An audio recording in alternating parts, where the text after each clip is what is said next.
This conversation multiple times, and I say the same thing over and over again. This is a blockchain is a technology. The original one was Bitcoin, but you can't say Bitcoin, you can't focus on one of them and not focus on the tech. Focus on the tech. It can be applied to multiple things, multiple asset classes, just in finance. And then of course, we all know it can be applied to real estate, to biotech, to healthcare, to voting systems. We understand that in this room, but we're literally 1% of the population. So this is the way I actually define blockchain to the regulators and to people who I talk to who are from, the New York Stock Exchange guys, NASDAQ, and so on and so forth. The fastest, most efficient, secure clearing and settlement system in the world, and it's free. It's open source. It's like Linux.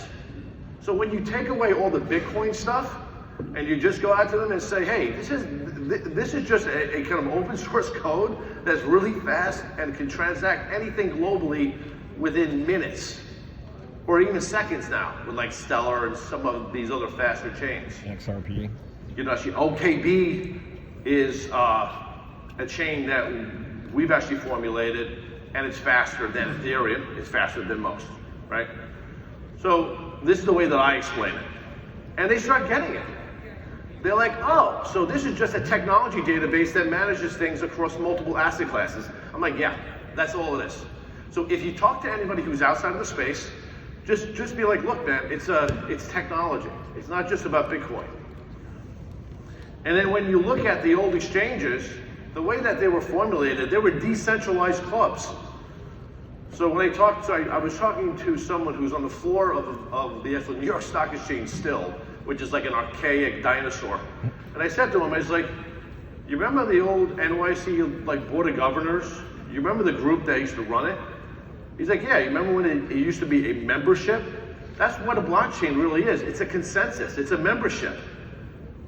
Why are you guys caught in this ridiculous world of Bitcoin, fraud and thievery? I mean, it's nothing to do with that.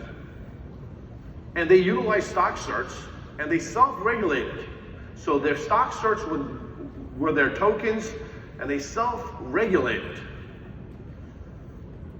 But they lack things on the global side that the blockchain can fix. Blockchain can fix clearing and settlement across multiple borders instantaneously. Why are we even having a different conversation? Why is there so much fun? Because either they don't want it to go that fast, or they're worried that there's going to be this kind of alternative market. But we're seeing alternatives that are coming up already. Swift and Ripple. Swift, there's a new version of Swift. That's a separate group. So it's happening, guys. This centralized, everything flows through one country thing is actually going to become questionable. It's better. It's better for everybody. And then retail investors, try to buy Facebook in Vietnam. It's at 25% sales commission. Nobody can buy it. And you got to buy a full share. You can't fractionalize it. We can get rid of all that. More people, more masses, they're getting into the stock market, to the futures market, the utilities market, whatever market that they choose to be in, they have opportunity, not just a bunch of ETFs.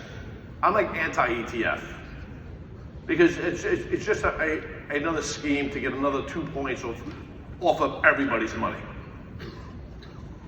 So we came up with this, the next phase for actually crypto exchanges, and we think it's about building a global.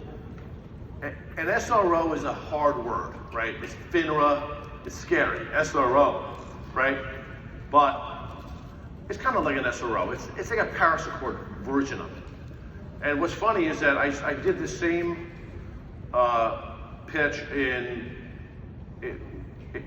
Malta about 3 weeks ago. And I had 7 exchanges come up to me, smaller ones, and one tech company that had about 1,000 exchanges that they ran tech on. And they're like, we'll join. And then I recently found a group that was already doing this on a global basis, not local. There's all these local ones. US jurisdiction, what's a security, what's not a security. That's all good. But on a global level, if we have the fastest clearing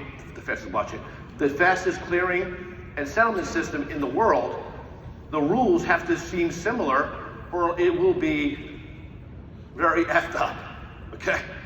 Because one of the things that I did in my past life was I put together a lot of roll-ups in the corporate solutions business, which doesn't make any sense to most people. It's the business of companies that service big public companies.